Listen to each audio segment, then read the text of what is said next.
Informative Fisherman here, and today I'm going to be teaching you how to rig soft plastic lures. So let's get started. For most bass fishing and soft plastic worm rigging, there's only going to be a couple of hooks you're going to need. That's your, your wide gap hooks or your standard J. Most guys bass fishing now are using wide gap hooks, and they refer to them as EWGs, and all that means is extra wide gap. These are an offset aubergine hook, and offset just means that little bend right there. It's kind of like a keeper. It's to keep your plastic hooked up there so it doesn't just slide down, the backbone to your hook and get all bent up and out of shape. So that's your EWG wide gap hook right here, and this is your mosquito hook right here, which is used for like your drop shotting and your wacky rigging. But first off, let's take that wide gap hook and let's teach you how to Texas rig. So all I have right here is a Zoom trick worm. It doesn't matter what brand or what worm you're using, whatever your preference is at that time. All I'm going to do is grab the head of the worm, and I'm going to stick that hook point right into the tip of the worm. I'm going to come through a little bit less than 1/4 of an inch, and I'm going to start coming right back out the body. So you can look at it like so. See that hook coming through there? And all I'm going to do is work that hook through to where that bait comes up around that bend, and this point it's going to turn right by that eye right there, and you're going to see the position of my worm is now hooked right up on there. And now you can see right here that all I want to do is line it up. Now, I want to make sure my worm's straight. I don't want to stick it on to where my worm's bending funny like that or stretched out too much. So basically, I just want to hold my worm to where it's at its natural form. And see right above my fingernail on my right hand right here on my thumb? That's where I want that hook to come through, right there. So what I'm going to do is I'm going to pinch that part, I'm going to come up, and I'm going to stick it through the worm, just like so. Now you can see it's sitting pretty straight and natural on there. Now right now at this position, this is Texposed, okay? It's like Texas rigging with an exposed hook. This will not come through the grass, but if you're fishing in open water, you can do this and it'll increase your bite ratio and to hook up a little bit better. So what I like to do, and the proper way to Texas rig, is once you're in this position, you want to pinch your worm right around that, force it up there, pull it up just slightly, and push the tip of that hook right in there. So now you can see the tip of the hook is right in that plastic. So now it's going to come through the grass real nice and weedless. And when a bass does bite down on there, I think it's going to pop down and that hook's going to get them just fine. And that's your Texas rig right there. Now with the Texas rig, like I just showed you, when you cast that worm and he's going to want to dive, dive in head first at that direction, which is great if you're coming through bushes and things like that. But a lot of the time, a lot of guys want to slow the descent of their bait down just a little bit. And if you're throwing that weedlessly, meaning without a weight up here or any weight pulling it down, but just the hook, I'm going to show you a variation to make your worm come down like that instead of nose diving to slow the descent of the bait. And a lot of the time you can throw it up into a tree like that and bring it down slower through those limbs and cause a great reaction strike. So now what I'm going to show you is the mid-body Texas rig. So now what I like to do is look at the length of my bait and say, okay, I want that hook to be positioned right there in the middle. So all I'm going to do is do the same sort of thing, but come down a little further in the body. Barely come through the body, just like so. See that position there? I'm going to slide it up to where my worm touches that bend. Rotate my hook around. Try not to tear my worm. Normally you can lick that spot if you want to make it a little bit easier, but I'm going to show you without it. So now you can see we're in this position here. We're going to do the same thing. Make sure that bait's lined up nice and straight. Bring the hook through. That's Texposed at this point. We don't want that. We're going to push it up just a little bit and stick the worm on there. So now we're in this position here, to where if we cast it out, the worm's going to fall horizontally through and slow the descent down of the worm tremendously. You can do a little poking, prodding, and stretching there to get the worm to sit much more naturally on the hook. But that's going to come through there, and you can almost cast it up into the trees, and it'll almost fall like a wacky rig, but it's a little bit more suspended through the middle right there. But instead of hooking a mosquito hook on, if you already have a EWG hook and you're using it without a weight, you can do this if you wanted to present a wacky rig at that time without re-rigging. You can do this mid-body Texas rig and cast that and let it fall through the trees like that. And that's a great alternative instead of re-rigging if you know you saw a bass there and you got to get onto them quick. Okay, now I'm going to show you the wacky rig. The wacky rig, all that means is hooking a bait through the middle. So fold your bait over, take your mosquito hook, stab it through the middle. It sits on the hook just like so. It bounces up and down. That's your wacky rig. That's all that's defined by, is being hooked through the middle of the worm, right there in the egg bladder, so the worm falls real naturally and slowly, and that's on a very small hook. I only like to use size 1, size 1/0, and size 2/0 mosquito hooks when I'm wacky rigging because I want a very slow descent. I want very little terminal tackle showing. I want a tiny hook, so all they're pretty much seeing is the bait. This is the ultimate of finesse rigs right here. But I like to do a little variation to this. I have a very full, long, advanced video on wacky rigging, so if you want the full details into wacky rigging, I suggest going to check out that video now. Okay, now for a rig that's very commonly overlooked but is fantastic is the Niko Rig. I have a regular household nail here, just a tiny one that I cut the head off with a pair of pliers, but you can get the lead weights.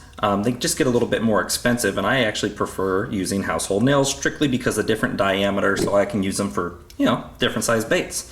So normally you would just want to lick the nail or the lead weight and slide it into the thick part of your worm. Need it be the head of the worm. Then you want to slide your worm right back over it. You want to make sure your worm's not deformed. So squeeze it, work it around there, just have your worm hold its natural shape. But now the head of that is weighted to where it's going to want to dive down. Now what the Niko Rig is designed to do is sit up in this position right here. And you're wondering, well, how's that going to happen? So what you're going to use is another mosquito hook.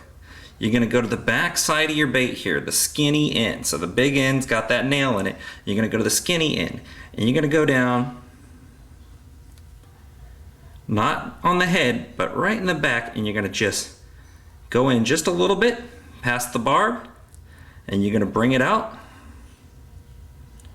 just like so. See that? Okay, and you're going to slide it up just to the eyelet. So now when you have pressure on that line, the worm's going to sit up in this position, and you can shake it across the bottom, and it's going to look like that worm's trying to dig into the bottom. And it's going to stay pretty much weedless if you're in and around rocks. If you're around weeds, you're going to get snagged up a lot with this rig. But if you're in and around rocks, just shallow, you know, pea gravel and things like that, it's fantastic. That gravel's down here, and you can just keep walking that worm along. For spotted bass and smallmouth and some of those bigger lakes, you know, where there's a lot of just gravel bottoms and they're keying in on that, this is an absolutely great rig to use. Now, one of the things that I like to do with this rig, and the same thing with my wacky rig, a lot of people use O-rings, but if you watch my videos before, you'll see that I've mentioned these little black rubber bands.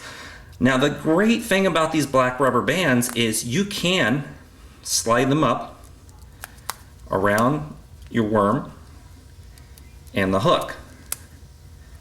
And just put it right up in there. Even loosely, this is going to save you a lot of baits. Okay, what happens when you're skin hooking like this, or you're hooked through a thin part of the worm, your hook's going to tear through, and a lot of the time your bait's going to come flying off. Now, a lot of guys are adamant about not using an O-ring, and an O-ring is really good for the Niko Rig. Okay, I actually think the O-ring is equal to the rubber band for the Niko Rig. The reason I don't think it's equal to the rubber band for the wacky rig is it twists the hook, but if you use an O-ring right here, there's no twisting. The hook's being set vertically, so the O-ring's absolutely a great choice for the Niko Rig. The reason for this, once your hook tears through that bait, it's gonna catch the rubber band, and guys will say, oh no, that's too much extra stuff. I don't want the bass to see. It's hardly anything. They're not gonna see it. And what happens a lot of the time, if a bass comes up and grabs your worm and you set the hook and that worm pulls out, you're hooked so thin into the worm, the bass is actually gonna tear your worm off of the hook. But by having a rubber band or the O-ring on there, if they pull it and you set the hook, a lot of the times that worm will pop back out of the bass's mouth. Then they'll come and get it again, and you'll get that second chance opportunity that you wouldn't have without using the rubber band or an O-ring, and that will actually catch you more fish than lose you more fish, without having that rubber band or that O-ring on there. And that's your Niko Rig, which is absolutely fantastic, and that's that same little 1/0 mosquito hook that I was using right there. Alright, now for your Dropshot rig, I have an advanced video on doing the Dropshot rig, so if you want very thorough instructions on the Dropshot, I suggest going to look up Informative Fisherman Dropshot video right now. Basically, all you're going to do on a drop shot, unless you're dropping it into the dead center of a bush and you know you need to, then you can use that extra wide gap hook and you can Texas rig it and drop shot it like that. Make sure you rig that Texas rig completely weedless and thick into the bait, and you can actually drop that thing right into the center of a bush. But most of the time when you're drop shotting, you're actually not trying to drop it into the center of a bush, so you're going to use smaller hooks like this mosquito hook here. Basically, all it is attached to a Palomar knot. You leave that tag end line longer and you attach one of those drop shot weights, and then your mosquito hook sits vertically with the line coming out the top to your rod, line coming out the bottom to a weight, so that hook's suspended just like so and it bounces around. A lot of guys say to rig the worm like so, right on the tip of the hook, so where it moves around, relatively freely, and has a lot of movement to it like that. I don't like that. I fish a lot of water with current. Usually when I'm targeting fish, I'm in the current. So what I like to do is go in about 3 or 4 ribs, bring it down to where it's right there on the bend of my hook. The reason for this is now when the current's moving, that worm will move naturally instead of twist to the side and look all funny like that. Instead, it's going to move real natural, just like so. So that's how I like to use the mosquito hook on my drop shot, hook right there.